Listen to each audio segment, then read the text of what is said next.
Well, unless you've been living under a rock or you're not on social media, then you know that the Savannah Bananas are going bananas.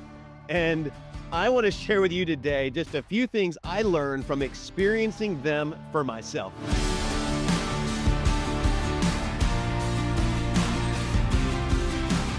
Well, welcome to Fully Alive with Jeff Kapusta. It is an honor to join you. Maybe I'm joining you on your drive to work, your workout, or wherever you have to be catching the episode today. It's great to be with you. I also want to say thanks for the subscriptions and the shares. Hey, a little share goes a long way on getting the message out there. So thank you so much. So for about a year, I've had my eye on the Savannah Bananas. Now, if you don't know much about the Savannah Bananas, let me bring you up to speed. Their social media presence has been blowing up, but that's not what caught my attention. It was their owner. His name is Jesse Cole. It's his Instagram at Yellow Tux Jesse. Give him a follow. Amazing follow. On there, he talks about how they got started and how they aim to flip baseball on its head. I grew up playing baseball, so I've got a deep love for the game. And he shares on his Instagram, he shares outside the box thinking regarding how they structure the organization, how they hire, how they dream of the future, how they execute ideas. And so for those of you that don't know much about Jesse, I'm just going to give you a little recap because I'm fascinated with this story and I'm sure that you will be as well. So Jesse grew up with a love for baseball. He played at Wofford College, but eventually had to quit due to having shoulder issues. And he became the general manager of a team called the Gastonia Grizzlies. You're like, who is that? It's a summer league college team, and they were considered one of the worst teams in the nation. That's quite the accomplishment right there. So they're part of what's called the Coastal Plains League. It's a summer collegiate league. The team was losing $150,000 per year, and their games were averaging less than 200 people in attendance. So Jesse decided to flip the script on baseball. He said this. He said, "This isn't a game. This is a show." And he started doing unorthodox things to promote the games. For instance, he opened up a game at midnight and he had pillow fights during the game. He had a dunk tank during the game. The team started learning choreographed dance moves. It's outside the box. But here's what happened. People started showing up to the Gastonia Grizzlies game. They grew to an attendance of over 4,000 people per week. He and his fiance on a trip to Grayson Stadium in Savannah, they go to this iconic stadium. And while they're there, they fall in love with this stadium, but they were shocked to see 200 fans were sitting there in attendance. And they said, if this stadium ever becomes available, we're bringing a team here. Well, guess what? 1 year later, it became available. But Savannah was less than welcoming to Jesse and his yellow tux and all of his antics. But he was convinced there's an opportunity here. So they hold a launch event and only 100 people show up, and they sold one season ticket. Can you imagine how discouraging this must have been? And to come up with the name for this new team, he thought it'd be great to crowdsource and to find out what do people want. So they put it out there on social media and they landed on the name, the Savannah Bananas. Well, Savannah did not receive it well. They were talking down about them, but social media was blowing up. They were being criticized. They were being celebrated. And Jesse said, hey, listen, we are trending on Twitter. Their merch started selling, but here they were as an organization rapidly losing money. They're trying to launch this team in a rundown stadium. They run out of money. Jesse says they had to sell their house. They emptied their bank accounts just to cover the ongoing expenses. Listen, I love a good underdog story. I love a good sacrifice to get something going. And so clearly this has hooked me from the time I started learning about this story. Well, attention is growing. People are intrigued. There's opposition. As the opening game approached, guess what happened? They sold out the 400-seat Grayson Stadium, and they had 10,000 people on the wait list for tickets. And Jesse said, I want to remove all hindrances for us to be able to make this a great experience. And so they started asking, what is it that people can't stand? Well, they can't stand fees tacked on top of their tickets. He's like, all right, our ticket is all inclusive. There are no processing fees in our tickets. People also can't stand that when they get to the ballpark, food is astronomically expensive. So he says, let's make it an all-inclusive ticket. And he goes on and says, we made our tickets $15 and it was all you can eat and all you can drink. And he says it was sheer chaos. But I love that they tried something different and they began to figure out, how do we make this work? And he says this. He says, fans are your best marketing. So let's give them something to talk about. Well, here's what happened. The Savannah Bananas began to sell out every single home game. They won the league championship in 2021 and 2022. But with all that success, they realized we've maxed out what we're capable of. We've got a small stadium. We need to rethink what we're going to do. And so during COVID, they came up with this idea. Let's launch a premier team in 2021. And our goal is to make baseball less boring. And I totally get that. Again, I told you, I played baseball from the age of 4 to the age of 18. I love playing. I can't stand watching. And so let's figure out a way to change the game. And with that, Banana Ball was born. See, the Savannah Bananas were this unique premier team, but they needed another team to play. So they created a new team called the Party Animals. And I love this. They said, we got to go big. We're going to do a one city world tour. That's literally how they promoted it. A one city world tour. They went to Mobile, Alabama. They sold out 2 nights in a row. It was such a success that they expanded the tour to 6 cities in 2022. And as the premier team's success grew, they knew we can't keep running a summer collegiate team and a premier team. Something's got to go. So they shut down the summer team in the Coastal Plain League, and they went full in to the Savannah Bananas premier team.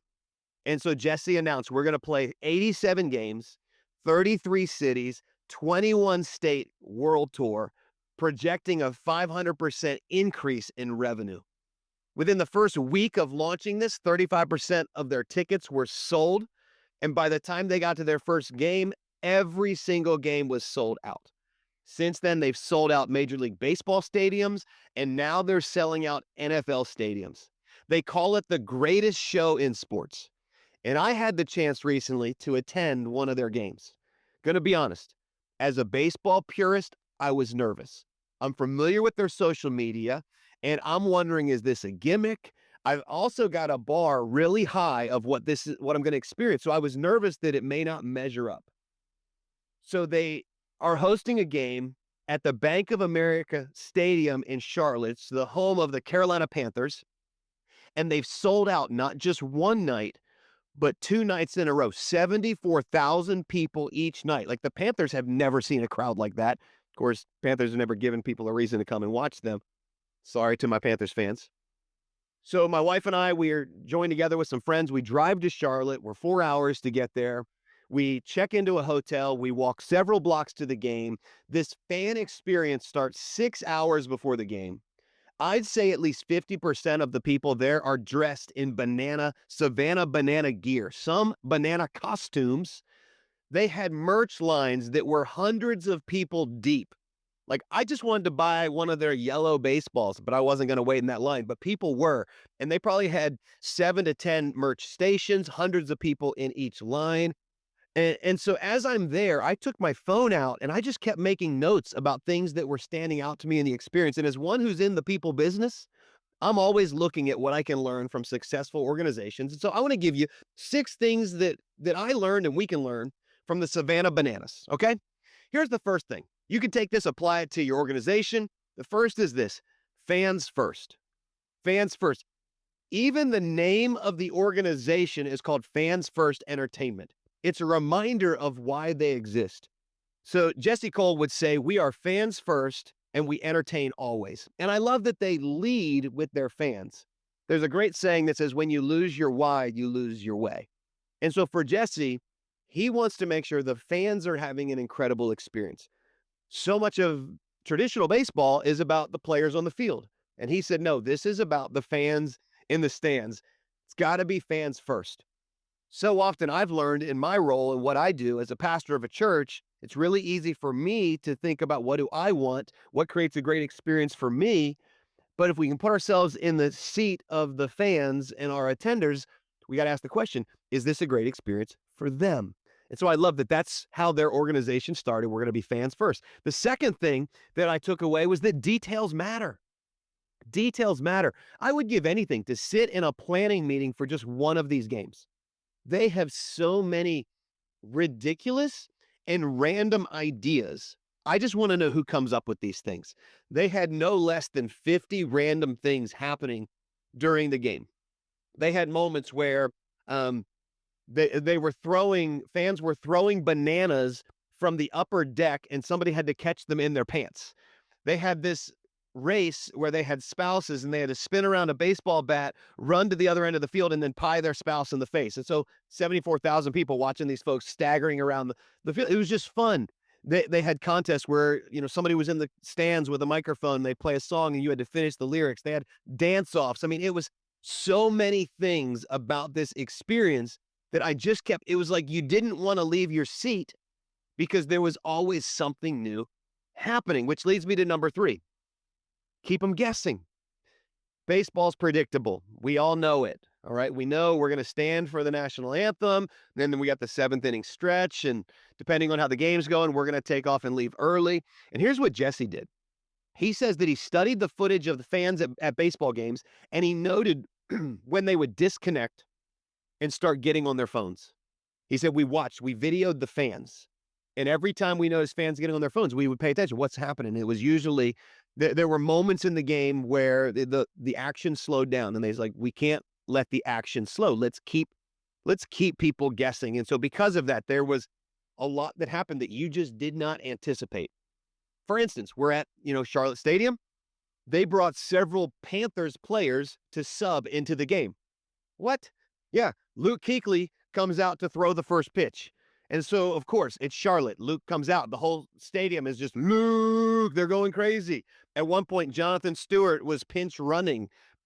Greg Olson played first base. He's mic'd up, and you can hear him go, please don't hit the ball to me. Please don't hit the ball. It was just great. Like, you didn't know what was going to happen. Brantley Gilbert comes out on a Harley and sings his song Bottoms Up while they've got a pitcher that comes out on stilts.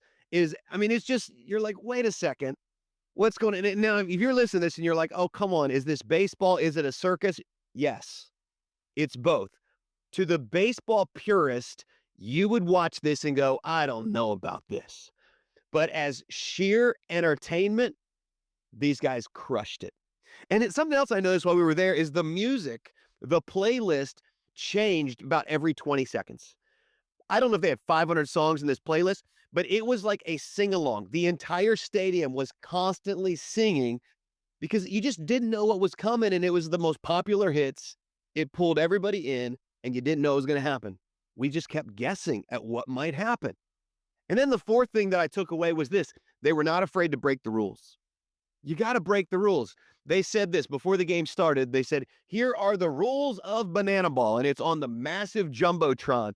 And they said this. They have 10 rules that they changed when it comes to baseball. Rule 1 is there's a time limit. The game lasts for 2 hours with no new innings starting after 1 hour and 50 minutes. So you knew 2 hours, this thing's going to be done. And so literally when they started the game, they're like, are we ready? Start the clock. And they put up a 2-hour countdown that is running. So there's 30 minutes left in the game. Then they said the innings were different. Each inning is worth 1 point. So the way you score is different. Normally baseball, your score is based upon how many people cross home plate. That's your runs. Well, in banana ball, you win the inning.